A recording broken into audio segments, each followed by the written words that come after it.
share a really quick tip that I think has helped my students when it comes to long division. First off, I use the vocabulary of dividend, divisor, and quotient all the time.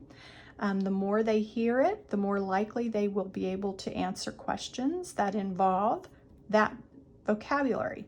So what I always have my students do is I have them tell me how many digits are in the dividend. And of course, we have to practice this, but once they know that that's the dividend, they can tell me there's 4 digits.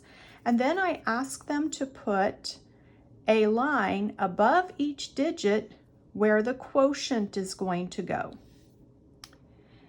And what I find putting those lines up above does for my students, it helps them remember that they need to keep going, because I tell them we are going to have a digit of some sort, a number of some sort on each of those lines. We are not finished until we do that. And so then we begin the process of how many times will 23 go into the 4? Well, it goes in 0 times. Now I know some teachers like to have their students put an X there, but we're working with math, so I prefer to use numbers, and 0 represents how many times 23 goes into 4. And then we would move on.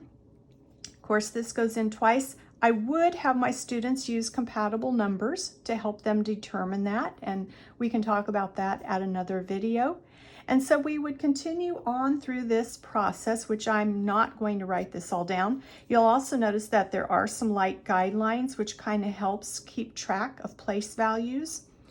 The final answer here is 209, remainder 9. But I know some people are concerned about the 0 at the front of the quotient. And once we have written our answer, we talk about how whole numbers don't begin with 0. And so they simply remove that and have their final answer. I find that putting those lines for some reason has always helped my students. It also helps when they are asked a question similar to, in what place value will the first digit of the quotient be? And so because we're distinguishing those different place values in the quotient, it helps them identify what that question is even asking. So just a quick tip. I hope this helps you as much as it has helped my students.